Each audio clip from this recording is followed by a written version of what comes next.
شاہ صاحب، شیریں مزاری صاحبہ کہتی ہیں کہ جو مراسلہ ہے یہ آپ سے چھپایا گیا اور آپ کے ڈیمانڈ کرنے پہ آپ کو دیا گیا. کیا واقعتاً ایسا ہے کہ آپ کے علم میں نہیں تھا، آپ سے جان بوجھ کر اس مراسلے کو چھپایا گیا؟ دیکھیے، میں عرض کر رہا ہوں، میں پہلے بھی عرض کر چکا ہوں، جو مراسلہ آیا تھا وہ لمیٹڈ سرکولیشن کا تھا اور مجھے میرے آفس کو نہیں بھیجا گیا. پھر جب میں نے اس کا میں نے کہا کہ مجھے دکھایا جائے، مجھے بتایا جائے، پھر مجھے دکھا دیا گیا. جی اچھا شاہ صاحب، یہ کل اسد عمر صاحب نے ایک پریس کانفرنس کی DGI-SPR کی جو گفتگو تھی ایک ٹی وی کے ساتھ، اور اس میں انہوں نے ایک لحاظ سے چیلنج ہی کیا کہ جی یہ جو سارا معاملہ ہے وہاں سازش کی بات ہوئی تھی اور مداخلت کی بات بھی ہوئی تھی، لیکن DGI-SPR کہتے ہیں کہ ہم نے بالکل کلیئر. شہزاد صاحب، میں عرض کروں میں نے پہلے بھی عرض کیا، میں پھر دوہرا دیتا ہوں کہ جب نیشنل سیکورٹی کمیٹی کا یہ اجلاس ہوا میں اس میں فزیکلی موجود نہیں. جی آپ چین میں تھے میں اس وقت میں چائنا میں تھا. ٹھیک. جی ہاں. جب میں واپس آیا تو مجھے اس میٹنگ کے احوال ملے اور پھر اس میٹنگ کے جو منٹس تھے، جو کانورسیشن تھیں، جو لوگوں کی آبزرویشنز تھیں، ان کو میں نے پڑھا. ٹھیک. جب میں نے ان کا مطالعہ کیا اور ان کو میں نے پڑھا تو اس میں یقیناً یہ چیز تھی، پولیٹیکل انٹرفیئرنس کا اس میں ذکر تھا، سیاسی مداخلت کا اس میں ذکر تھا. ٹھیک. سیاسی مداخلت پر ہی نیشنل سیکورٹی کمیٹی نے کہا تھا کہ یہ مناسب نہیں ہے کسی کے اندرونی معاملات میں مداخلت کرنا اور آپ کو ڈی مارش کرنا چاہیے. یہ ڈی مارش کی تجویز دی تھی ہمارے سفیر نے واشنگٹن کے. ڈی مارش کی تجویز سے اتفاق کیا تھا فارن آفس نے، اور ڈی مارش کے لیے کہا تھا نیشنل سیکورٹی کمیٹی نے. ٹھیک ہو گیا جی. اس کے کہنے پر پھر واشنگٹن میں بھی اور اسلام آباد میں ان کو ڈی مارش کیا گیا. اب جب کسی کو ڈی مارش کیا جاتا ہے کوئی وجہ ہوتی ہے تو کوئی کرتا ہے نا بھائی، ایسے تو نہیں کرتا. اور مداخلت جو ہوتی ہے، مداخلت کے پیچھے کوئی سوچ ہوگی، کوئی تبادلہ خیال ہوا ہوگا، کوئی منصوبہ بندی ہوگی. اب اس کو نام آپ سازش دے دیں، منصوبہ بندی دے دیں، جو مرضی دے دیں، لیکن کچھ تو سوچ کار فرما ہوگی نا کہ جب ان کے سفارتکار ان لوگوں کو ملنا شروع کر دیں جو کہ PTI سے نالاں دکھائی دے رہے تھے، جب ان کے سفارتکار چن کے ان لوگوں کو ملے جو بعد میں منحرف ہو گئے، تو کوئی وجہ تو ہوگی نا. مطلب ہے کہنے کا، پارٹی میں 131 لوگ اور بھی تو کھڑے تھے نا، ان سے رابطہ نہیں ہوا. مجھ سے رابطہ کیوں نہیں کیا گیا؟ کسی اور سے رابطہ کیوں نہیں کیا گیا؟ چن کے لوگوں کو رابطہ کیا جاتا ہے اور اس قسم کے مراسلے آتے ہیں، اس قسم کی دھمکی آتی ہے، یہ کہا جاتا ہے کہ معافی کی بات بھی کی جاتی ہے اور کانسیکوینسز کی بات بھی کی جاتی ہے. تو اس کا آپ اندازہ کیا لگائیں گے؟ اس کو آپ تشریح اس کی کیا کریں گے؟ اب دو ویوز ہیں، اور ایک ویو ہے کہ یہ بالکل کسی ملک کے اندرونی معاملات میں مداخلت ہے. پھر آپ اس کے ساتھ دیکھیے وہ حلیف جو 3 سال 7 ماہ عمران خان کے ساتھ، تحریک انصاف کے ساتھ جڑے رہے اور ہر میٹنگوں میں شامل ہوتے رہے، اور جو اس وقت حکومت ہے اس کو وہ کوستے رہے، اسمبلی میں کھڑے ہو کے ان پر تنقید کرتے رہے.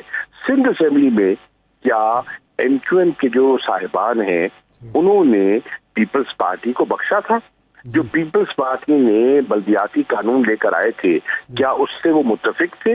انہوں نے تو احتجاج کی کالیں دی تھی. اب یک لخت ووٹ وہاں چلے جاتے ہیں. BAP کے جو صاحبان ہیں وہ عمران خان صاحب کی دعوتیں کر رہے تھے، وہ ان سے ملتے تھے اور وہ ان کے ساتھ شیر و شکر تھے، یکدم وہ اٹھ کے علیحدہ ہو جائیں. ٹھیک. تو سوچنے کی بات یہ ہے کچھ تو وجہ ہوگی، کچھ تو کہتے ہیں نا where there's smoke there's fire، کوئی تو وجہ ہوگی نا ایسا ہوا. جی ٹھیک ہے. قریشی صاحب آپ سے گزارش ہے آپ ہمارے ساتھ موجود رہیں، ایک بریک کے بعد دوبارہ آتے ہیں، یہیں سے گفتگو کا سلسلہ جوڑیں گے.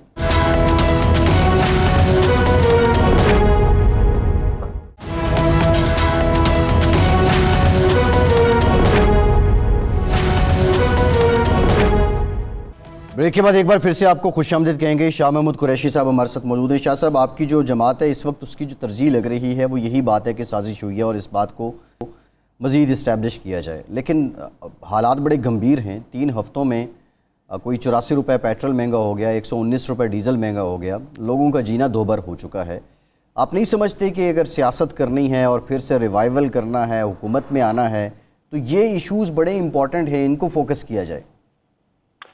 آپ صحیح فرما رہے ہیں، ہم ان ایشوز پر فوکس کر رہے ہیں. آپ نے دیکھا کہ ہم نے ایک شیڈو بجٹ تیار کیا.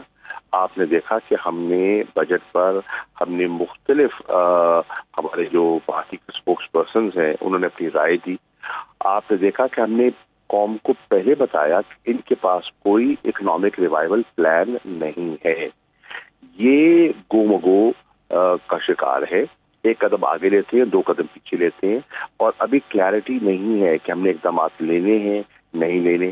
آدھی پارٹی کہتی ہے اقدامات لینے سے ہماری مقبولیت گر جائے گی، آدھے کہتے ہیں اگر نہیں لیتے تو دیوالیہ ہونے والا ہے. ٹھیک ہے، اب سوال یہ ہے، لوگ دیکھ رہے ہیں. مثال کے طور پر بلاول بھٹو زرداری نے کراچی سے اسلام آباد تک ایک مہنگائی مکاؤ مارچ کیا. اب لوگ سوال کر رہے ہیں آپ نے کیا، چلے آپ کا حق ہے.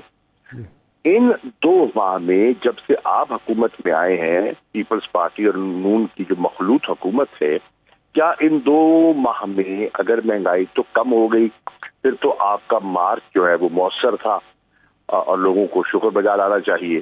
اور اگر ان 2 ماہ میں پہلے سے زیادہ مہنگائی نہیں تباہی ہوئی ہے تو پھر کیا آج آپ اس مہنگائی کے خلاف مارچ کرنے کے لیے تیار ہیں؟ حالت یہ ہے کہ میں آپ کی خدمت میں عرض کر دوں، میرے پاس میں ابھی دیکھ رہا تھا جب سے یہ آئی ہے یہ نون کی حکومت، ڈالر جو ہے وہ آج 208 روپے کا ہے. جی 170 کا تھا، 208 کا ہے. لارج اسکیل مینوفیکچرنگ جو ہماری ڈبل ڈیجٹ میں آ گئی تھی، اس 1 ماہ میں جس ماہ میں ہم نے چھوڑا اور 1 ماہ ان کا جو فگر آئے ہیں، 13% اس میں ڈکلائن آیا ہے، کمی آئی ہے. ڈیزل انہوں نے جب سے آئے ہیں 82% ڈیزل کی قیمت اور 56% پیٹرول کی قیمت بڑھائی ہے. آپ دیکھیں ان اقدامات کے بعد بھی یہ آئی ایم ایف کو مطمئن نہیں کر سکے. آئی ایم ایف نے نوڈ آف اپروول نہیں دیا، ابھی بھی آئی ایم ایف مطمئن نہیں ہے. خاموشی سے نے وفد قطر بھیجا، سنتے لیجیے قبلہ، قطر وفد بھیجا کہ ہمیں کوئی وسائل دے دیں، ہمیں کوئی LNG دے دیں. انہوں نے انکار کر دیا. انہوں نے کہا بھائی انسرٹنٹی ہے، انسرٹنٹی ہے، غیر یقینی صورتحال ہے. ابھی آپ اس حکومت کو لوگ پاکستان کے عوام لیجیٹمیٹ سمجھتے ہی نہیں ہیں. اگر یہ صورتحال ہے تو ہم کیسے کریں؟ آپ دیکھیں جو 16 ارب ڈالر کا جو فوریکس ریزروز تھے، یہ آج $9.5 بلین پر آ گئے ہیں.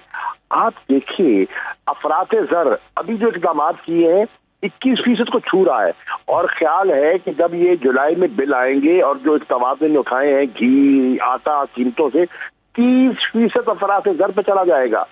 فسکل ڈیفیسٹ جو انہوں نے بجٹ میں بتایا ہے 5600، وہ غلط کہہ رہے ہیں. یہ جو 7000 سے زیادہ ہے، اس سب کا امپیکٹ کیا ہوگا؟ مہنگائی نہیں ہوگی تو اور کیا ہوگا؟ یہ بالکل ناکام دکھائی دے رہے ہیں. شاہ صاحب، وزیر اعظم شہباز شریف صاحب نے ٹویٹ کیا، انہوں نے کہا کہ جو معاہدہ IMF سے آپ کی حکومت نے کیا، عمران خان صاحب کی حکومت نے، اس کی وجہ سے پیٹرول کی قیمتیں بڑھ رہی ہیں، ڈیزل کی قیمتیں بڑھ رہی ہیں اور معیشت تباہ ہو گئی. ہم اس کو پبلک کر رہے ہیں، تو یہ واقعی بات درست ہے؟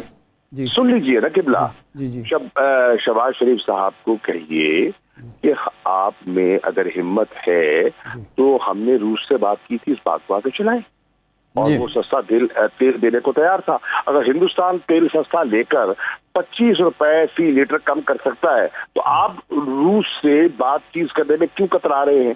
ٹھیک ہے، اگر ہم نے معاہدہ کیا تھا وہ اچھا نہیں تھا تو آپ ری نیگوشیٹ کر رہے ہیں، آپ بیٹر ٹرمز میں ری نیگوشیٹ کریں.